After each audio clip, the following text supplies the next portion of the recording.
So I'd like to welcome the moderator, Monica Perna, founder. Come on over to CEO of AUGE International Consulting. Give her a round of applause. First one up. Great way to start the day. She's going to take the session forward. It's all about understanding and learning. Come on up here. Brain, mind, people, and the experience of school. Okay, so you're welcome.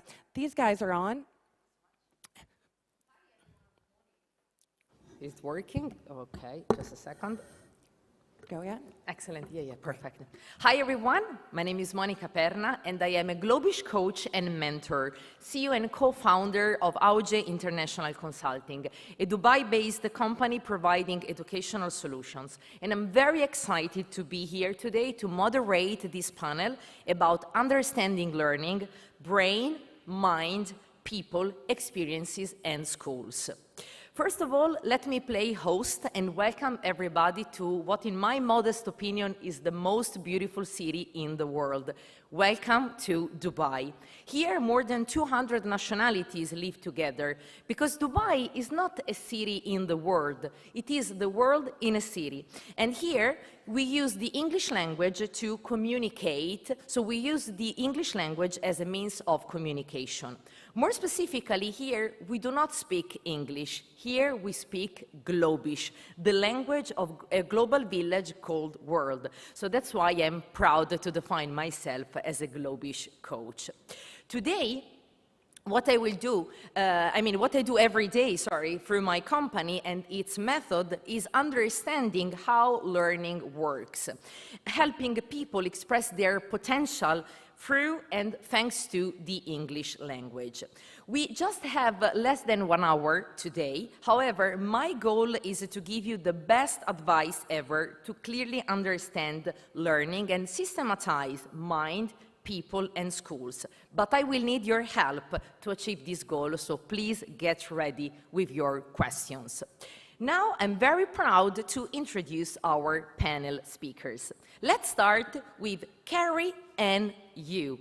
She's the founder and CEO of, please come on stage. She's the founder and CEO of Conscious Ignite.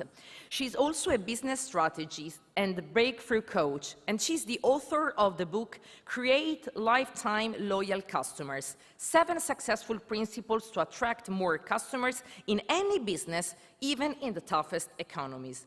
Last but not least, she's a Forbes writer. Thank you so much for being here.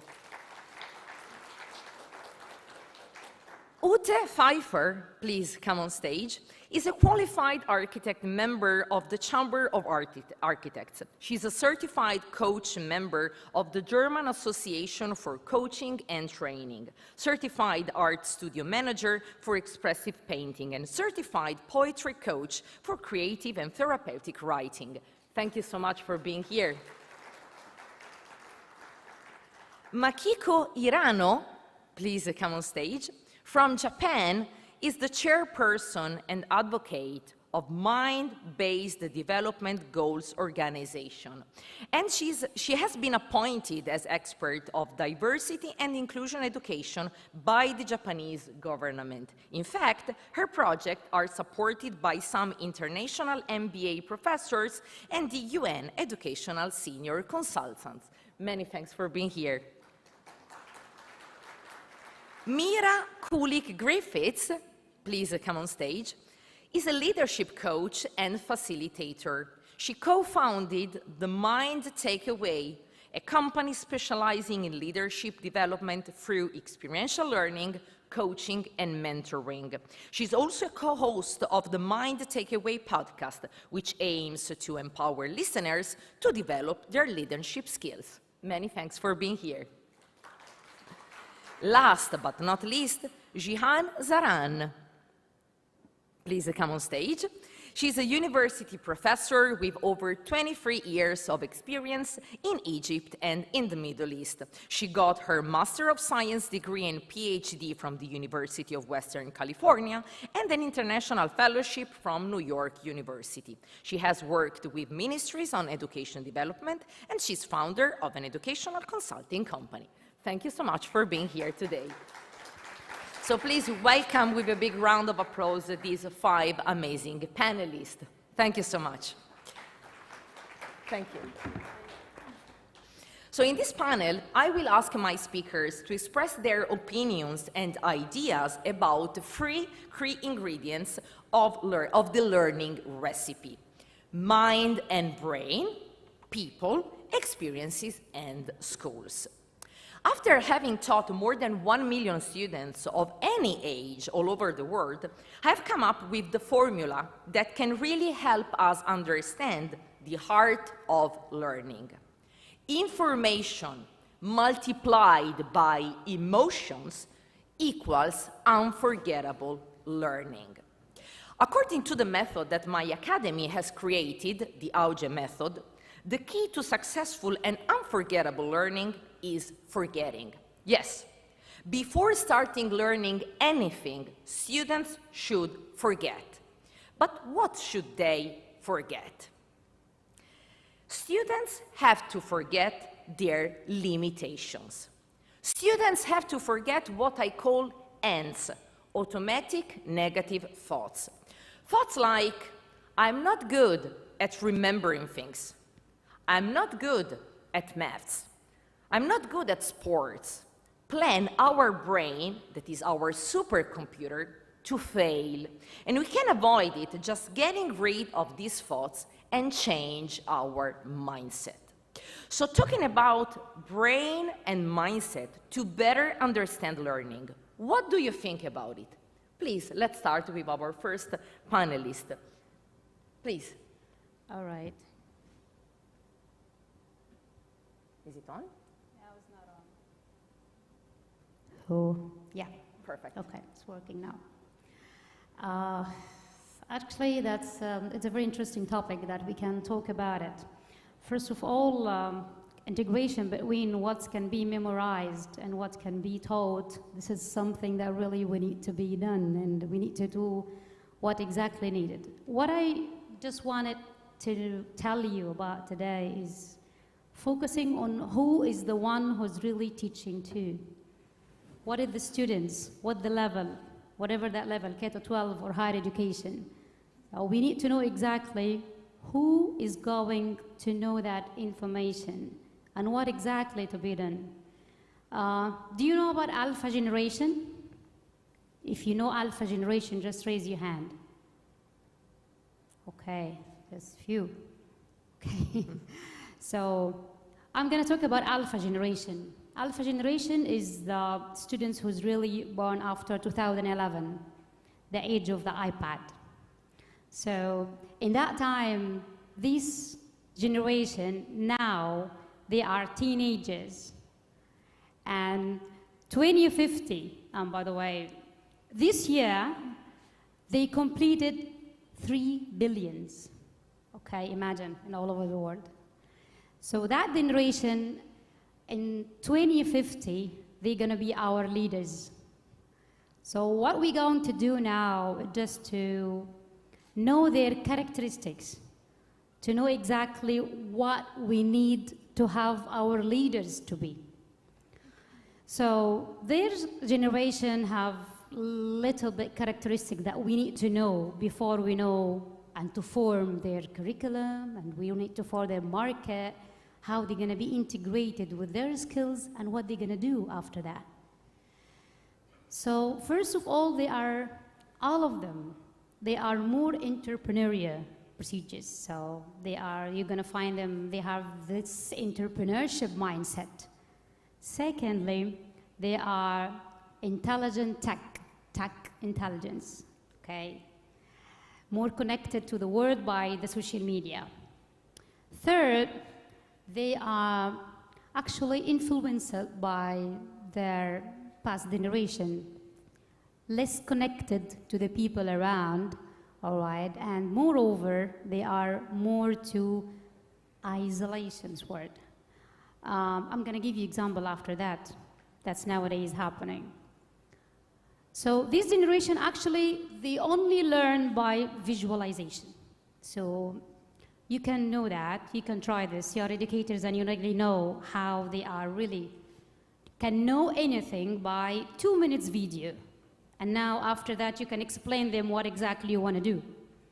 But lecturing and give them like all information like before, this is gonna make any result for them. So you have to choose a sum-up video, not more than 2 minutes, to give them exactly what you're gonna do next with them. You have to attract them by that first. Perfect. Really, thank you so much for it. Then we can keep your examples that you were mentioning before after the intervention of your colleagues, just to use it as a conclusion.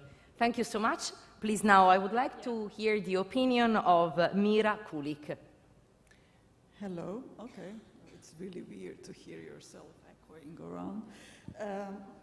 So one of the things that I was always fascinated about the mind is its ability to learn and its ability to predict things. And one of the things that we know now from neuroscience is that brain is always predicting our behavior. It's not reacting, what we used to think before.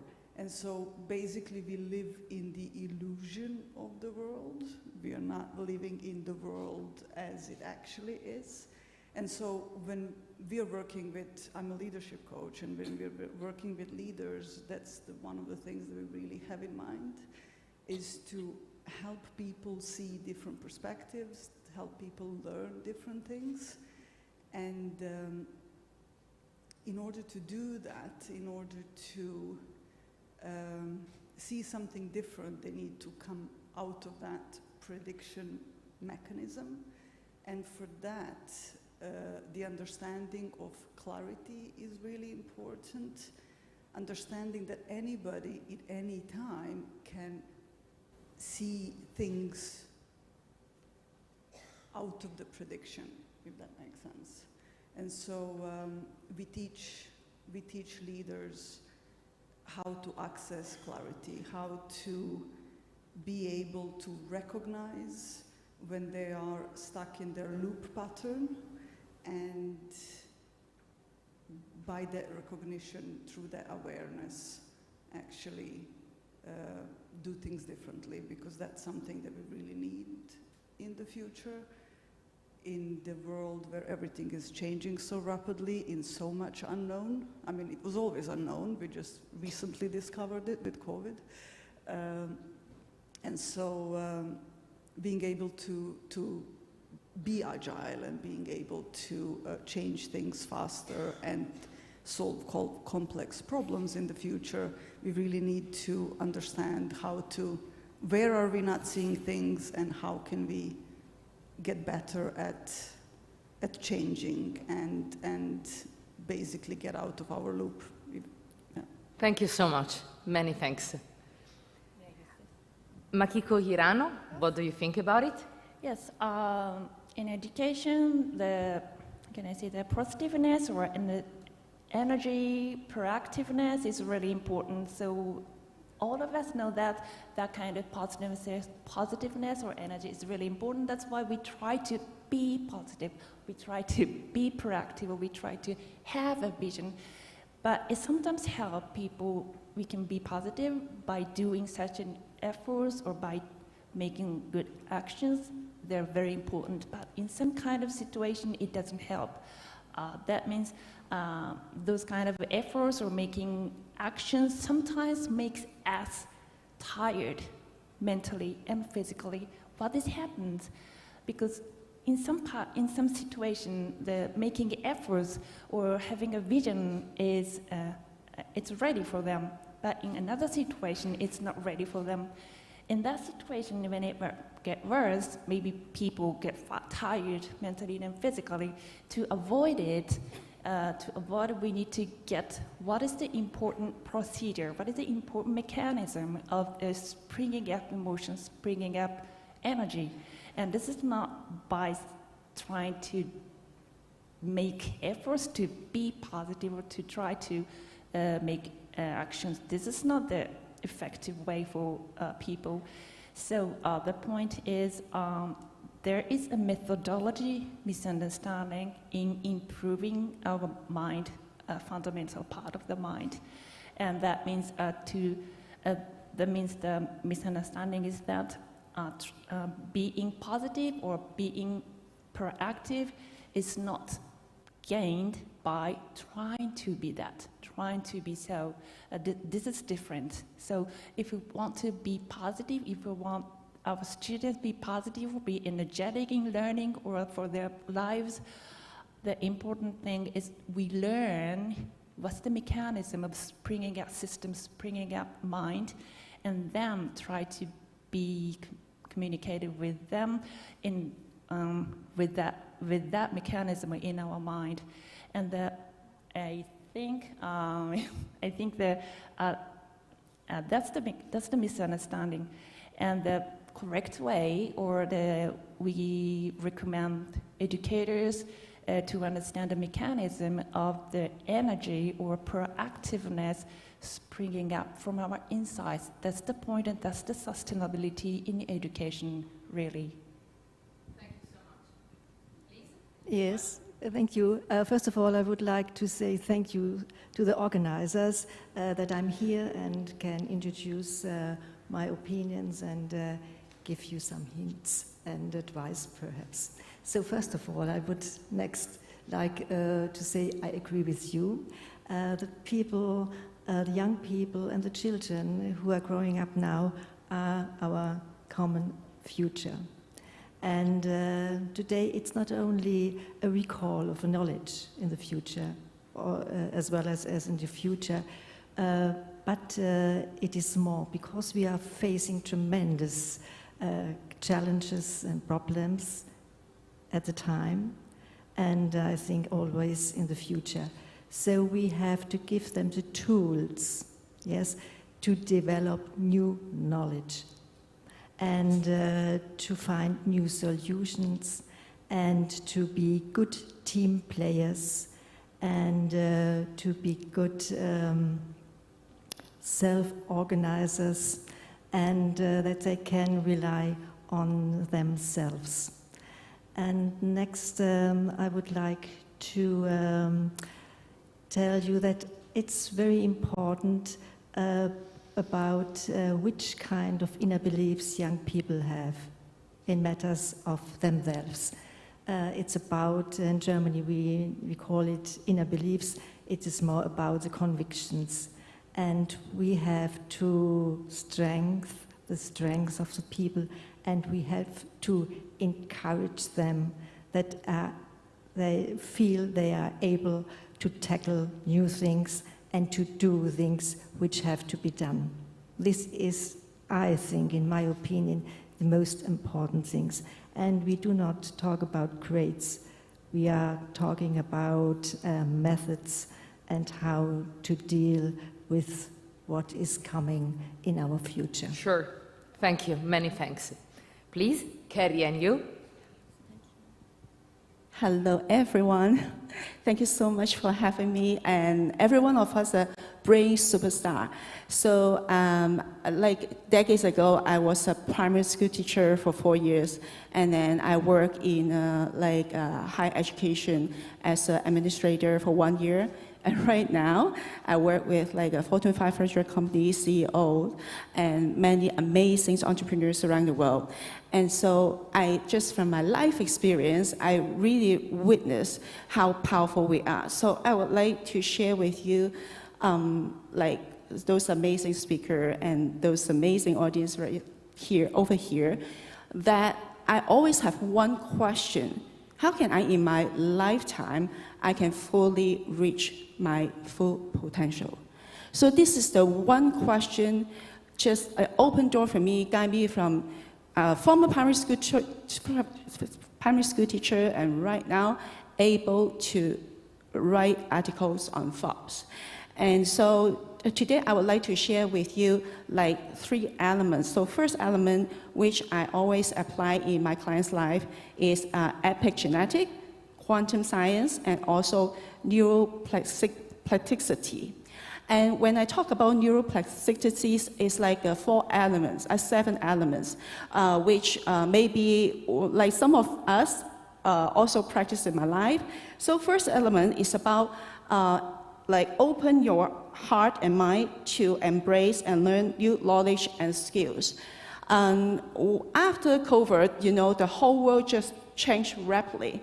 And many people, because they, like for some reason, they may be worrying about lose their job. And if they are kids, and the parents will just think, right now it's a different era, right? So how can my daughter or son grow up, can keep a pace with the world? And so we have to be from a fixed mindset to growth mindset. That means you have to embrace to different era. And right now, really popular, right now it's growing popular is we call mindfulness. So when you take a look of like the industry, mindfulness industry is growing really, really well. So the second part is about regular physical exercise is beneficial. So we know that our body, just our body and mind, so these combine together, so we need to like be active and also let us be energetic and also open mind so we can have much more to can accomplish. And the second and the third thing is doing brain exercise. When I talk about doing brain exercise, it's about like memory game, strategic based game. Remember, till now, I have no degree, but why can I accomplish so much? Because I have a goal setting, and also I apply those 7 principles right now I would like to share with you. So the brain is really important. When you have that, like the speaker say, visualization, and your imagination is bigger and bigger beyond our imagination. So if we activate our imagination and through visualization, we can accomplish more than we think we can be. Amazing, thank you so much. I think that we can summarize our interventions with this sentence. When your body moves, your brain grows. So energy, mindfulness, and the strict connection between learning and mind was perfectly summarized. Thank you so much. Now let's move to the second pillar, the second ingredient of our recipe of successful and unforgettable learning: people. According to Harvard Medical School, being part of a team, being part of a community improves heart health, brain health, boosts happiness, and changes habits. Communities validate interests and identities, and when people find others like them, they develop a strong sense of safety and understanding. Do you know what the word team stands for? Does anybody know here? It stands for together everybody achieves more. Together everybody achieves magic. Together everybody achieves a miracle. And being part of a team, of a community, has many advantages. For this reason, the method of our academy, the AUGE method, has created the biggest community in Europe where to learn the English language. But we have done it in a very unconventional way that may inspire many of you in here. We have pioneered a completely new approach to foreign language education, establishing Skill Gym. Skill Gym is a virtual gym where students can train their speaking, reading, writing, listening, translating, and remembering skills to master the English language from the comfort of their homes, but joining a thriving and vibrant virtual environment that recalls the environment of a gym. In fact, the Skill Gym functions exactly like a real gym. It has studios for group classes, rooms for one-to-one trainings with the personal trainers of the English language, and a lounge where attendees can socialize and connect with their positive peer group, exchanging and sharing knowledge. After all, the fastest way to learn is to do it with the intention of teaching to somebody else. According to the explanation effect, when you teach something, you get to learn it twice. Because at the end of the day, we learn knowledge to earn in life and to return to others. And this is the ultimate message of our method. Now, talking about people to better understand learning, what do you think about the connection between learning and people? Please. I have 1 minute. Yes, you have 2 minutes. 2 minutes, all right. So after talking about the generation, who's the one who's gonna talk to, And now we come to the word team, as you have mentioned, which is really a very big one. I just want to ask something. What is the most popular game in the whole world? So anybody just say it loudly. What's the most popular game? 60% of the whole world are watching it. Football, yeah, it's a teamwork, okay? This is actually the game, actually. Once you have a teamwork, group work, so it's most successful. This is actually what we're doing in our education. When you have a teamwork, group work, rubrics each one have to do, and they are the one who choose their leaders to teach them. This is the most successful one. When we have this and 10% only of the time of the session will be only for the educator, and 90% will be for the teamwork, that's the most successful session it can be done. First 60 minutes is the most attractive point. Is the educator failed in the first 60 minutes to attract their students and to give them really engage, this is the one who's really cannot be done after that. When we are educators and supervisors, and maybe I'm always stressing that to all the educators, how are you going to evaluate any session which is really be a successful one? The only answer can be that, because I have only 2 minutes, is to, when you go into the class or the session or the lecture and nobody attract you or look at you, so it means that they really engage for what they're doing. But if they are looking who's coming and really interrupted and start to prepare themselves, so this is not a successful session. So if they are so engaged, teamwork, doesn't care about what's going on, so that's the most successful one. And we talk about people in that case. That's right, perfect, many thanks. Please? Okay, I think, can you hear me? Is it working? Can you hear me? Yeah? Yeah. Okay. I'll take this a little bit further to the time when we are actually born, when we are babies, to human needs. And two of the biggest human needs are the human need for attachment and the human need for authenticity. But when we look at survival, then the human need for attachment goes first. And as kids, we let go of our authenticity to be part of, to be attached to our parents, and then later on we transfer that to our peers, we transfer that to our organizations, and so on. And that's why when we talk about teams, we need to think about inclusion, about diversity, because when we let go of our authenticity, we let go of our ability to solve problems, we let go of our ability to connect with others on a deep level, we let go of our creativity and ability to develop trust with people. And so that's also a big cause of mental stress and mental health issues.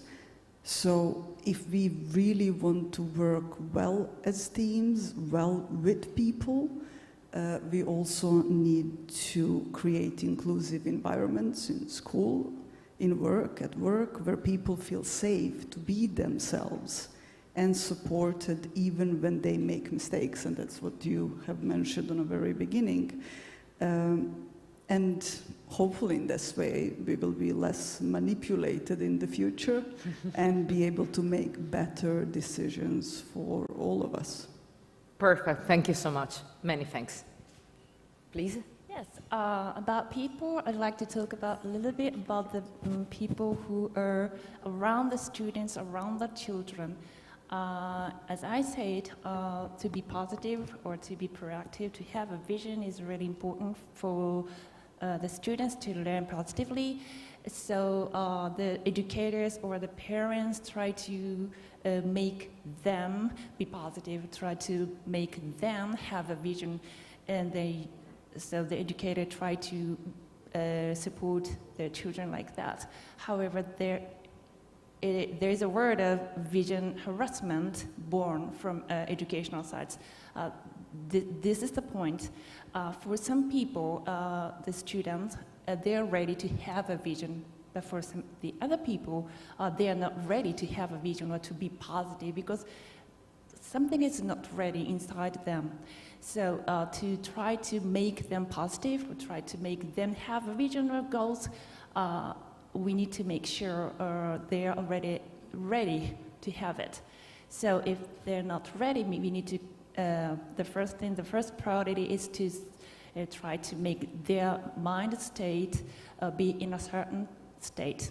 That means they need 3 steps of, one is self-understand, the second is self-approve, and as a result, self-trust. If we could if the students have that 3 steps, maybe they will have a vision springing up from our inside. They will have a positiveness or energy or sustainable mental state springing up from our inside. That's why to try to be positive or to approach like that. You should be positive, you should have a vision, you should do more. Yeah, we know that. Every student knows that to be positive is a good thing, but some people can do it easily, but some people cannot do it easily because their mind is not ready to that. So the springing up mechanism is very important for the educators to understand. Thank you so much. Many thanks. Ute? Okay. So we are talking about people, and this is very important in matters of learning, because all and everything we have learned in our life, we learned from others. Maybe most of the adults are not aware of this fact, but if you think about this, from whom did you get to know how to read, how to write, how to walk, and how to eat, and even how to surf in the internet? It has always been others to show you how to tackle things. And you may say, no, I'm able to do all and everything by myself, and I will go into a secluded room. Then you have had to learn a lot before. So how to read, how to write, and even to switch off the light when it's getting dark. So what we know today is that all our learning experience and what we keep in our mind has to do with others. So the relation to other people is a precondition of learning. And this is a very important fact.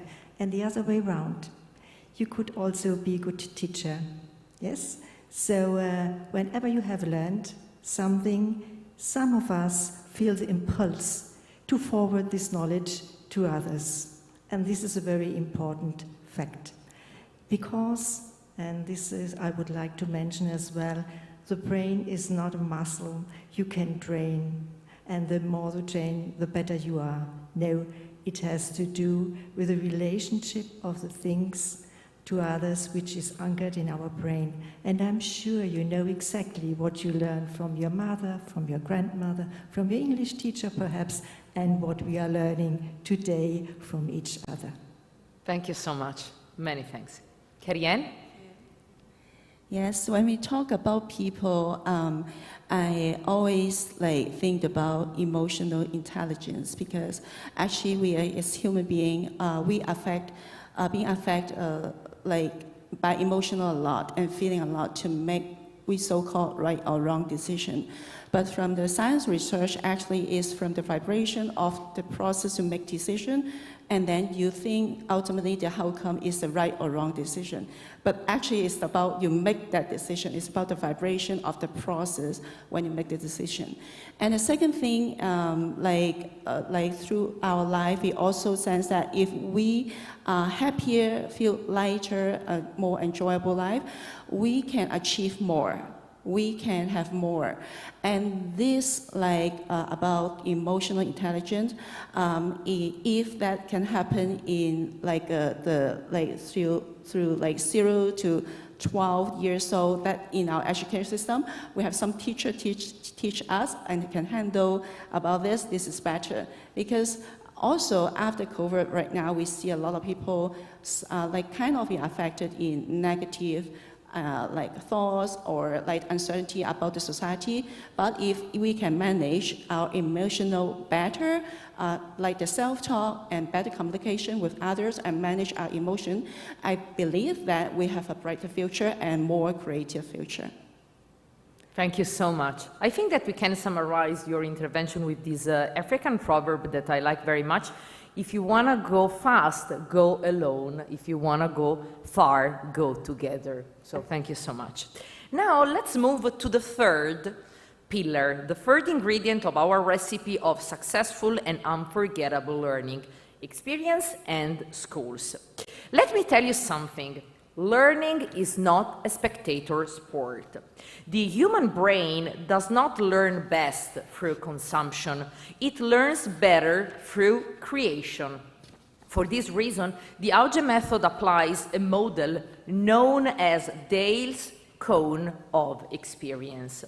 Dale's cone of experience proves that learners retain more information by what they do than what they hear, read, or observe. According to Dale's cone, people generally remember only 10% of what they read, 20% of what they hear, and 30% of what they see. On the other side, they remember 90% of what they do as they perform a task. The AUGE method embraces the concept of learning by doing, and it has been the very first method applied to the English language to virtually let its students live real-life experiences to make the language part of their lives. For this reason, we have replaced on-demand video courses with virtual study tours to teach grammar. We have replaced never-ending list of vocabulary with cooking classes, live travel blogging, movies and TV series to acquire everyday vocabulary. And we have replaced fill-in-the-blanks exercises with our version of the most popular television game shows, like Who Wants to Be a Millionaire, where students have the real chance to win real prizes like books or tech stuff or Amazon coupons. Our main goal as facilitator of the training process is to involve emotions and reward the students' effort, as all learning is state-dependent. And talking about experiences and schools to better understand learning, what do you think about it? Please. So, engagement. All right, so I think this is the word that we really use in teaching and educators: engagement, interaction. So when you interact and when the students interact together and engage together, this is the most memorable things that, as you said, they do something. It doesn't mean that they do something, you know, like tangible. They do something by their interaction, maybe that they do that. But what's actually focusing on the things that's really unforgettable for any students in the whole world, it's just you discover his skill or her skill, okay? When you discover the skills of really that, he can do something, he can do it and never forget it, all right? So it's not just doing it, but when he's doing it and you know exactly that's the skill that he can develop later on, and this is his future, and you focus on the things that really need to be memorized and developed later on, this is the thing that's really unforgettable. And this has happened to me personally when I was lucky, actually, when I was in the high school, and my educators, they know that I have a presentation skill, so you can be a teacher, by the way. So let's do that, let's do this, let's focus on this, research on that. So by time, I love this. So teachers or educators, when they focus on the skills and they really made the students do that, he will do it in a lovable way, and he will never forget what the favor you do it in the life. This is actually what I really meant by engagement. You do engagement to discover something. Now educators, they have lots of resources. They are not suffering like before for getting this information or this YouTube video to enhance, you know, like the idea of the information itself. Now everything is there. Everything is there. ChatGPT and the videos and resources, international curricula, it has everything. So educators now has only one thing to do. Focus on the skill that's really in your students that will help them to be enhanced in the market when he grads, whatever K-12 or higher education. Thank you. Thank you so much. Many thanks. Please. Okay, so I'm going to... I think it's not working. Thank you. Now? Many thanks. I can hear my echo. So one of the things that you know, when I was preparing for this, what came to mind is looking into what companies are looking for. And what most companies come to us when it comes to leadership development, they want their leaders to be able to communicate better and collaborate, because that seems to be missing. So, you know, you want these skills because you want to be able to solve complex problems, you want to be able to grow your company faster, you want to be able to create safer environments, and for people to work better together. And you know, when I think about it, why are we missing those skills so much? It could be, might as well be, that in schools we are so focused on our individual achievements, and we are not giving much importance or much emphasis on actually collaborating and doing things together, and how we are treating each other. And so, you know, that could be something that, and you know, as you said also, we learn from the experience, we replicate what we have learned. So whatever has worked for us in school, that's the same behavior that we are later on continuing in our work environment. So we need to start much earlier. Companies do need to develop their people, and that's why we're here, but also we need to start developing these soft skills much earlier, and also, I think, one of the others that I could think of, emotional intelligence. Yeah, interesting thing that just crossed my mind. I remember being on a mental health first aid training some months ago, and one of the things that this facilitator was telling us, that before COVID, the biggest issue in high-performing, this was about high-performing environments, the biggest problem in high-performing environments was depression, and now after COVID, it is anxiety. And so that also adds to disconnecting from people. So I think connection, communication, collaboration is one of the three important things for us to look into in the future. Thank you. Thank you so much. Many thanks. Yes, about experience in schools, yes. Yes, the learning with emotion is really important for an unforgettable learning. Yes, and experiences with emotion is really important, but there is a thing that so many professors or educators, mentors related to management or MBA have, which is so many high motivated students learn a lot from them about management, get more information, and even get a good network about running a business.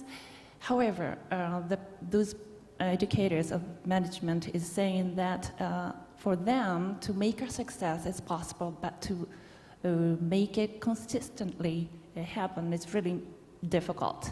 That means they have a good motivation, however, they don't know how to deal with that motivation because they are always feeling some confidence with themselves or unstable mind, but they have a good vision. That's why they try to start their own business. But the professor of MBA is saying that if those students have a good state of mind, like a stable, fulfilled mind, maybe their contribution to the society will make it bigger. But the reality is not like that. Some students have a good mind already, but some students can have a success but can make it sustainable. Yes, that's why, because their motivation doesn't last. Their willingness to grow, breaking through the adversities doesn't last. Yeah, that's why the management teachers or professors are saying that they need something deeper inside, which make it possible that they got something energetic or positive springing up from their inside. Thank you. Does that make sense? Please. Okay, thank you, thank you. In this context, I would like to introduce to you the WOOP method. This method has been developed by two German psychologists working at the New York University. WOOP. WOOP stands for W for your wish. Maybe you have a wish to learn certain units or certain content. This is your wish. And then you have to take into account the outcome. There's WOOP from the WOOP. The outcome. What will I do with this knowledge? And how will I feel when once I have it achieved? You know this, you make your examination and then you feel rather empty because you had not in your mind what will be the outcome and with what will come after this and afterwards. So this is very important to have this outcome in your mind. And next, it's an obstacle. Yes, most people have in their mind, yes, this is my wish, I will do it, I will achieve it. And sometimes they're a bit frustrated if they had not in their account that obstacles could occur. And so you have to have a side of the full process. It's the obstacles which can happen. And you should not be frustrated, yes? Stumble, get up, go again, yes. And the next is the plan. You have always to have a plan for all this, for the process.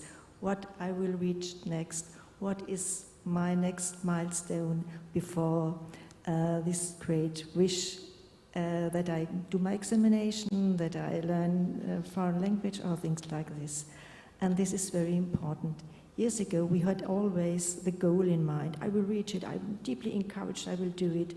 But we learned it's more advantageous to have the full process in mind for everything you would like to achieve in learning or even in your work.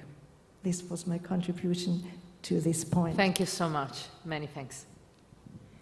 Yes, when you talk about experience and skills, I think I would like to talk about two concepts. The first concept is about growth mindset versus fixed mindset. So no matter it's a kid for like 4 years old or an adult, right? If we have that growth mindset, we will not very easily be judgmental and also being looked down ourselves. And this is how you can achieve what you want and even you bring a better future. But fixed mindset is very easy to affect by the other opinions or by the other environments. So in order to grow this process, first of all, we have to understand one statement. What I say is success is not personal, success is structural. That means through a scientific proven system or process, everyone can achieve what they want and we so-called success because successful or everyone their desires are different. But if we have that growth mindset, even we have failed sometime, but how we just define that like failure, right? If we say, okay, this is just a lesson. So I learned something and I move forward. And that's how Elon Musk makes so like a feel amazing business, right? I just always quote Elon Musk as an example, like his business. But I believe that in our world right now, in this period of time, we have more leaders can raise up by those, all of us, educators, and the change makers over here. So this is the two concepts I want to mention again, is the growth mindset, and the other statement is success is not personal, success is structural. So every one of us, even we make a small decision, if we just make that small decision and we believe ourselves and we learn from those proven systems, all of us together can bring a brighter future. Thank you so much. Thank you so much. A very positive message. Thank you. So now I would like to give the floor to our audience because it's time for your questions. Is there any questions that you would like to ask to our panelists? Please. Is there any mic in the room? Thank you so much. Thanks, guys. Guys, can you put sound on? Oh, I see a hand up, a person standing up. Awesome. We're coming for you. We got a few more minutes, so if you have the opportunity to ask a question, we'd love to hear from you. My mic on, you guys can hear me? Hello, everybody. My name is Nazla. I actually took a lot of notes, so thank you so much for all of you for the great insights. I got caught with the authenticity, attachment and authenticity. So before I launched my business, I spent 17 plus years in global organizations, very matrix organization as an HR professional. And we always try to bring authenticity in the organization. So I really like that, you mentioned ability to solve problems, which most of the leaders, like they do, but they fail with the connect with people and ability to develop trust. So my question is how could we develop and bring the awareness of authenticity at school for people, for university students, young adults who have the skills of leadership to prepare themselves before they actually join into any organization? Thank you. Jihan, maybe you had some of the examples, and then also Mira, if you want to share your thoughts. Yeah, so you talked to me first about the trust, right? So let's talk about step by step. Trust is something that you build it in the early years of loyalty of the place itself.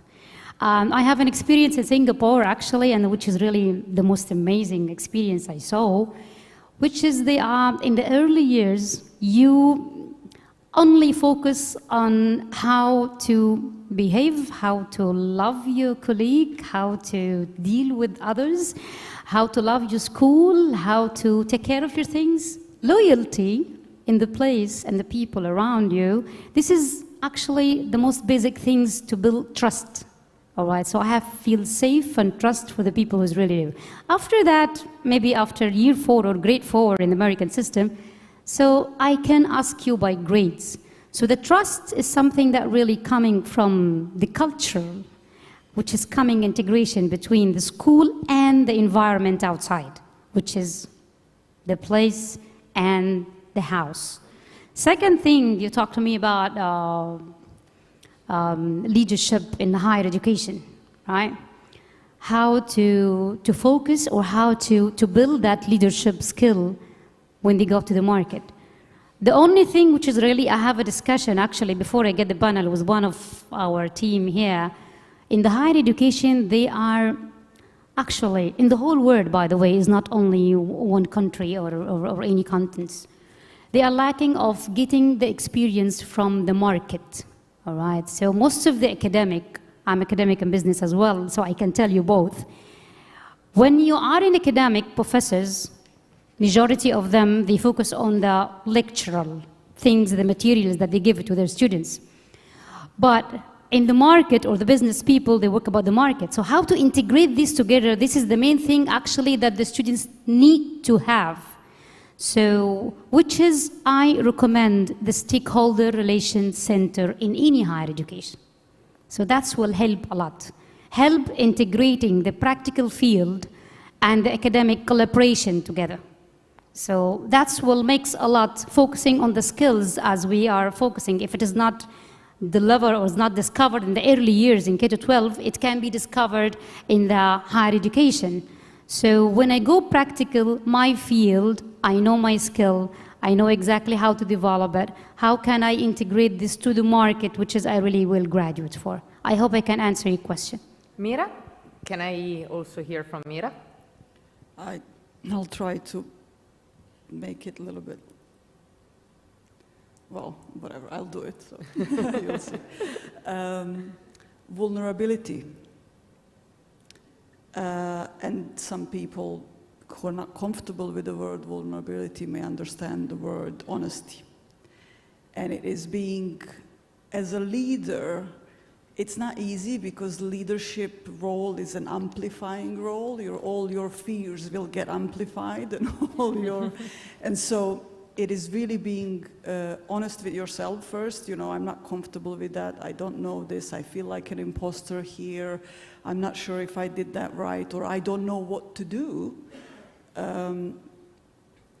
And being honest with yourself, and also sometimes when it makes sense, being honest with your people is something that will create a deep connection with others. And then when leaders make mistakes, and they make them, it's much easier to, you know, then ask for help, and also for others to chip in and go, okay, I know how to do this, let me help you. And so that's one of the things that, you know, being authentic means also being vulnerable, because you're doing something that nobody else is doing often. And yeah, I hope that answers it as well. So right, thank you. Any other question? Yes, please. I was just going to invite you guys up. There's a microphone right here. Everyone see it? This is where we're going to do these microphone questions so that we can hear you really loud and give you an opportunity to get some steps in. If you want to ask a question, we got time for one more. Come on up to the microphone. I want you to take this opportunity in front of all these professionals, say your name, where you're from, and I'm going to give a little accolades to some in the audience who's already posting and doing a great job so we can connect with you. Time for the question? Last question. Thank you. Thank you so much for all that insights. That was really good. My name is Rajiv. I run a leadership consulting company in India. I have a question to all of you. Any one of you can choose to answer the question. I work with corporates, and I also work with education system in India in building a culturally fit organization. Now, one of the things that I've seen lacking in the education system, and I would like to hear from the experts, is how do you create an education system which is not just focusing on subject, but creating a very powerful community? First question. Second, how do you create an institution which is moving to create a society-ready students rather than just subject-ready students? These are two things which I see missing in the education system as compared to the corporate world. Insights on that, please. Thank you. Cool. Ute? Yes. Thank you for these questions, because we go deeper in the subject of school. At the moment, we have the method, the teacher is in front of the pupils, which is a group. I think it's not very modern at the moment, because we have big challenges and people should be able to work in groups and in teams. And this starts at schools. So schools had to rethink the method how to teach the pupil. This is very, very important, I think. And there is still a gap between the teacher and the pupils. And the teacher has to be on the side, or the same side, as the pupils, because nowadays we can't afford to lose anybody. And still we lose a lot of young people because they made bad learning experience. And this is a matter how we teach and train our teacher. And I think in Germany we have at the university new developments, and to work with the people who want to become teachers. And I think this is the point. We have to work and to train our teachers. Well done. Thank you.